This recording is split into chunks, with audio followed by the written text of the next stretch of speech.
Bugatti जो आज के टाइम पर सबसे फास्टेस्ट और सबसे लग्जरियस कार्स बनाती है, दरअसल उसकी शुरुआत आज से लगभग एक सेंचुरी पहले एटोरी बुगाटी ने अपने घर के बेसमेंट में की थी। एटोरी अपने टाइम के सबसे बेस्ट इंजीनियर्स में से एक थे, लेकिन कुछ समय के बाद कुछ ऐसा होता है जिससे एटोरी बुगाटी को अपने कंपनी को फोर्सफुली बेचना पड़ा, वो भी कंपनी के रियल वैल्यू से 50% कम कीमत पर।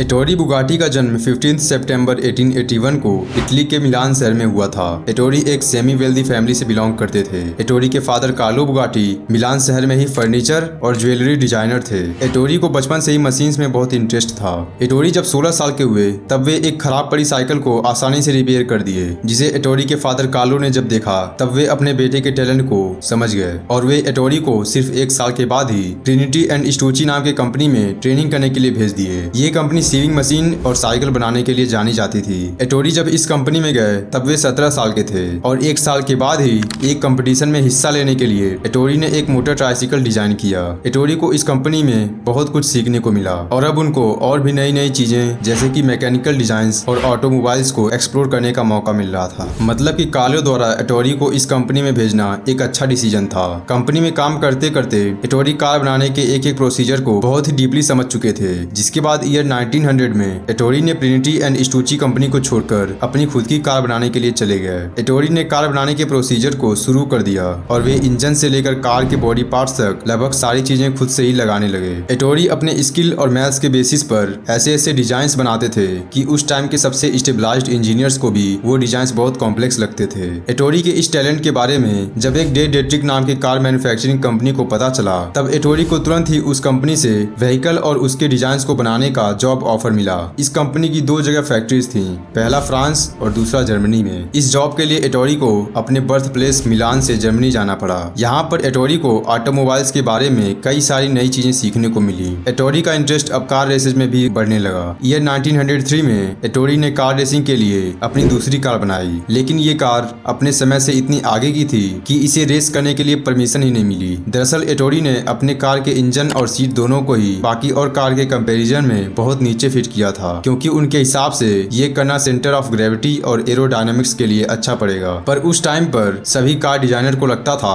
कि कार के सीट को ऊपर फिट करना ही सही रहेगा, बट किसी को नहीं पता था कि सिर्फ कुछ साल के बाद ही लगभग सभी रेसिंग कार्स में एटोरी की ये लोअर सीटिंग वाली टेक्निक ही इस्तेमाल की जाएगी। ईयर 1906 में एटोरी ने डेट्रिक को छोड़ने का डिसीजन लिया और ईयर 1907 में एक बारबरा मारिया नाम की लड़की से एटोरी शादी कर लेते हैं और अब वे अपनी खुद की कंपनी शुरू करना चाहते थे। एटोरी ने सोचा कि क्यों न एक छोटी और लाइट वेटेड कार बनाई जाए जो बाकी सभी कार से ज्यादा स्पीड से चलने के साथ साथ थोड़े कम वेट का रहे। तो एटोरी ने अपने घर के बेसमेंट में अपने कार को बिल्ड करना शुरू कर दिए और ये कार बुगाटी कंपनी की पहली कार बनी, जिसका नाम एटोरी ने बुगाटी टाइप 10 रखा। फाइनली एटोरी ने टाइप 10 को ईयर 1909 में बनाकर कंप्लीट किया। ये कार सिर्फ 365 किलो का था और इसकी top speed 80 kilometre per hour थी, जो कि उस टाइम पर सिर्फ गिनी चुनी कार में ही थी। एटोरी अपने इस कार को लेकर मोल्सिम नाम के टाउन में चले गए, जहां पर वे अपनी कंपनी शुरू किए, द ऑटोमोबाइल्स एटोरी बुगाटी। इसी साल एटोरी के बेटे जीन बुगाटी का भी जन्म होता है, जो कि फ्यूचर में एटोरी की कंपनी में बहुत क्रूशियल रोल प्ले करने वाला था। टाइप 10 के बाद एटोरी ने इसके लुक्स और कुछ पार्ट्स में चेंजेस करके बुगाटी टाइप 13 को रिलीज किया, जो कि कुछ समय के बाद ही सबसे ज्यादा पसंद की जाने लगी, क्योंकि ईयर 1911 में फ्रांस में एक बड़े कार रेसिंग इवेंट में टाइप 13 सेकंड पोजीशन पर आया था। एटोरी बुगाटी को अब एक अच्छे कार डिजाइनर के रूप में माना जाने लगा। एटोरी ने और भी मॉडल्स बनाए जो कि सेम टाइप 13 मॉडल के इंजन पर बेस्ड था। सब कुछ अच्छा चल रहा था, बट तभी फर्स्ट वर्ल्ड वॉर शुरू हो गया। 1914 में फर्स्ट वर्ल्ड वॉर शुरू हो गया। एटोरी के पास कोई चॉइस नहीं बचा और उन्हें अपने शहर मिलान जाना पड़ा और कुछ दिन वहां रहने के बाद एटोरी पेरिस चले गए, जहां वे ईयर 1915 से ईयर 1916 तक ड्यूजेनबर्ग ब्रदर्स के साथ कार इंजन बनाने लगे। वार खत्म होने के बाद एटोरी फिर से मोल्सिम चले गए और अब ये जगह फ्रेंच टेरिटरी में आता था। एटोरी फिर से लाइट वेटेड स्पोर्ट्स कार बनाने लगे और अपने टाइप 13 मॉडल के इंजन को मल्टी वॉल्व इंजन में कन्वर्ट करके नए मॉडल का टाइप 13 रिलीज किए और ये मॉडल कई सारी वाली कार रेस में फर्स्ट पोजीशन पर आई, जिसके बाद इस कार को बुगाटी टाइप 13 ब्रेसिया नाम दे दिया गया। ईयर 1926 तक लगभग 2000 टाइप 13 का प्रोटोटाइप बनकर बिक चुका था। ईयर 1930 तक एटोरी ने कई और बुगाटी के मॉडल बनाए जो कि लगभग 1000 से भी ज्यादा बड़ी रेसेस को जीत चुकी थी। कई सारी रेस कार्स बनाने के बाद एटोरी और उनके बेटे जीन बुगाटी अब लग्जरी कार्स को बनाना चाहते थे, तो एटोरी और जीन ने एक नए व्हीकल को बनाने में लग गए और ईयर 1926 में बुगाटी द्वारा पहली luxury car the type 41 Bugatti royal को रिलीज किया गया। उस टाइम पर यह कार दुनिया की सबसे लग्जरियस कार बन चुकी थी। टाइप 41 के रिलीज के बाद बुगाटी की पॉपुलैरिटी दुनिया भर में बढ़ने लगी। बुगाटी कंपनी बहुत तेजी से ग्रो कर रही थी, बट 2 साल के बाद अमेरिका में ग्रेट डिप्रेशन की वजह से दुनिया भर की इकोनॉमीज को बहुत ज्यादा बुरा असर पड़ रहा था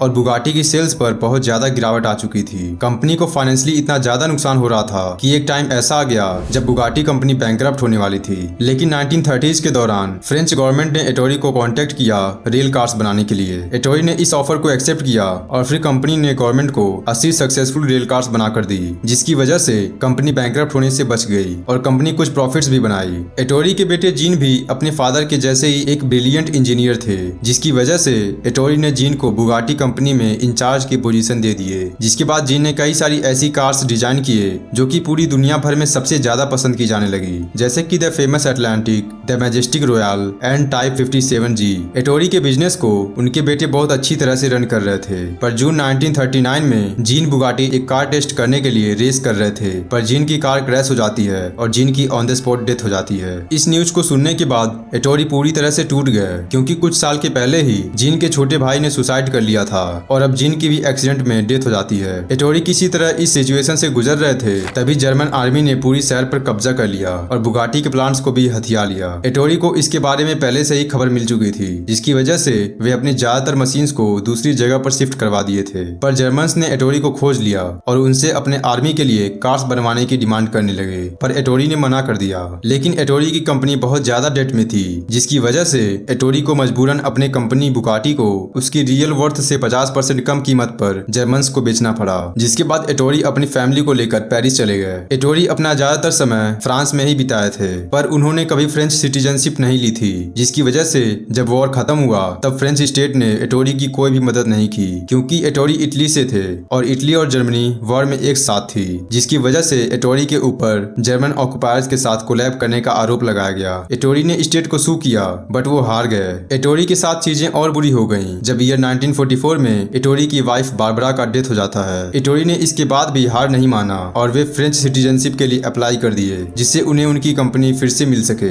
लेकिन अब एटोरी को हेल्थ इश्यूज बहुत ज्यादा होने लगा। ईयर 1947 में एटोरी जब 66 साल के थे तब उन्हें उनकी कंपनी वापस मिल जाती है, पर अब एटोरी के लिए वो किसी काम की नहीं थी, क्योंकि एटोरी इस वक्त लंग डिजीज से सफर कर रहे थे और उनकी हालत बहुत खराब हो चुकी थी। और फिर कंपनी के वापस मिलने के सिर्फ 10 दिन के बाद ही एटोरी की डेथ हो जाती है। एटोरी की फैमिली कंपनी रन नहीं कर पाई, जिसकी वजह से उन्हें उस कंपनी को बंद करना पड़ा। बुगाटी कंपनी कई साल तक बंद पड़ी रही, लेकिन फिर 1980s में एक इटालियन एंटरप्रेन्योर ने इस कंपनी को खरीदा और उन्होंने कुछ अच्छे मॉडल्स डिजाइन किए और कंपनी ग्रो करने लगी। बट ईयर 1995 में मिसमैनेजमेंट की वजह से कंपनी फिर से बैंकरप्ट हो गई और फिर ईयर 1998 में वॉल्क्सवैगन ने बुगाटी ब्रांड को एक्वायर कर लिया और फिर इसने बुगाटी को एक सुपर कार ब्रांड में बदल दिया। इस नई कंपनी ने ईयर 2005 में बुगाटी वेरॉन को रिलीज किया, जिसकी top speed 400 kilometre per hour थी और ये कार पूरी दुनिया में सबसे ज्यादा पसंद की जाने वाली कार बन गई। इसके बाद ईयर 2015 में बुगाटी ने एक नए मॉडल बुगाटी सिरॉन को रिलीज किया।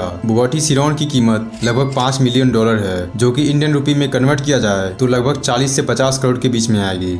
आज की ये वीडियो आपको कैसी लगी कमेंट करके जरूर बताना। अगर आपको इस वीडियो में कुछ सीखने को मिला हो तो चैनल को सब्सक्राइब जरूर करना। मैं मिलता हूँ आपसे नेक्स्ट वीडियो में। बाय।